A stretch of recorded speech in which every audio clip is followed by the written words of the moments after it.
भूतिया माँ के कई बार जगाने के बाद राजू उठकर खड़ा हो गया और बोला, माता जी यहाँ पर एक चुड़ैल खड़ी थी जिसको देखकर मैं डर गया और बेहोश हो गया। लेकिन आप कौन हो?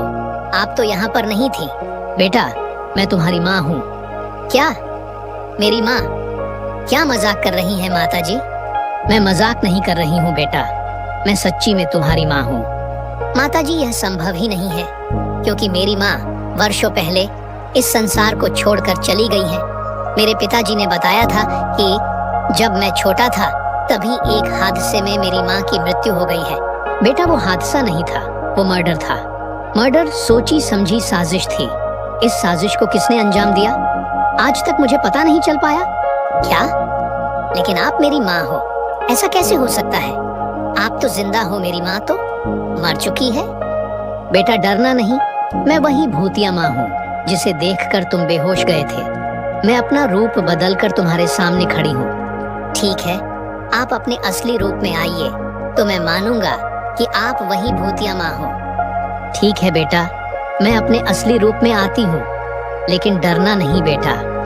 राजू की माँ जब अपने असली चुड़ैल के रूप में आती है तो राजू देखकर डर जाता है और कहता है, ये तो वही चुड़ैल है बे, यहाँ से भागने में ही भलाई है। इतना कहकर राजू पीछे मुड़कर तेजी से घर की ओर भागा। तभी पीछे से आवाज आई, रुको बेटा, डरो नहीं, मैं तुम्हारी माँ हूँ। रुको बेटा, डरो नहीं, मैं तुम्हारी माँ हूँ। रुको बेटा, डरो नहीं, मैं तुम्हारी माँ हूँ। लेकिन राजू रुका नहीं और तेजी से घर की ओर भागा। तभी बारिश भी होने लगी। राजू बोला, ये कैसा मुसीबत आ पड़ी है, पीछे चुड़ैल है, ऊपर से बारिश भी होने लगी। लगता है आज चुड़ैल जान लेकर ही मानेगी। राजू भीगते भागते डरा सहमा घर पर पहुंच गया। घर पर पहुंचने के बाद कपड़ा बदलकर राजू अपने पापा के बगल में सो गया।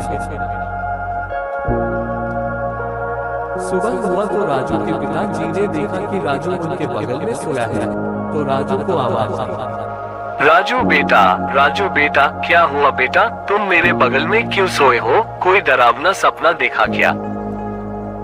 राजू उठकर बैठ गया और सोचने लगा, क्या चुड़ैल माँ सच बोल रही थी या झूठ बोले रही थी?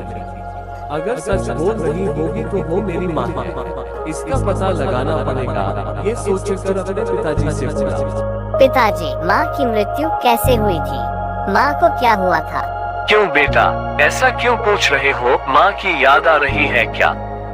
नहीं पिताजी, वो सोया था ना, तो मेरे सपने में माँ आई थी, तो वही पूछ दिया कि माँ की मृत्यु कैसे हुई थी।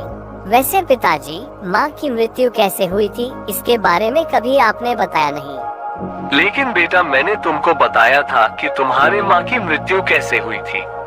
लगता है कि तुम्हें याद नहीं है, इसलिए फिर से बता दे रहा हूँ। उस समय तुम बहुत छोटे थे, तुम्हारी माँ खाना बना रही थी और मैं तुम्हें घुमाने ले गया था। तभी तुम्हारे चाचा जी आए और बोले कि भैया भैया, घर में आग लग गई है। और मैं दौड़कर घर पर गया तो देखा कि तुम्हारी माँ की मृत्यु हो चुकी है। पिताजी, आग कैसे लगी थी, पता चला कि नहीं? बेटा, ये तो नहीं पता चला कि आग कैसे लगी थी। इतना कहकर राजू के पिता चले गए। राजू सोचने लगा कि कहीं चुड़ैल माँ मेरी ही माँ तो नहीं है, क्योंकि अगर मेरी माँ नहीं होती तो कोई ना कोई नुकसान पहुंचाता। अब चुड़ैल माँ से मिलना पड़ेगा, कल भोर में मैं फिर जाऊंगा। राजू रात भर सोया नहीं कि चुड़ैल माँ से मिलना है। सुबह 4 बजे भोर में राजू निकल पड़ा अपनी चुड़ैल माँ से मिलने के लिए। बगीचे में पहुंच गया। बगीचे में पहुंचने के बाद चारों ओर अपनी माँ को ढूंढने लगा, लेकिन चुड़ैल माँ कहीं नजर नहीं आई। तो राजू जोर जोर से पुकारने लगा, माँ तुम कहाँ हो? माँ तुम कहाँ हो? माँ तुम कहाँ चली गई? माँ तुम कहाँ हो? क्या हुआ बेटा? मैं यहाँ हूँ बेटा, मैं तुम्हारे सामने नहीं आ रही थी क्योंकि मुझे डर था कि तुम मुझसे डर के भाग जाओगे।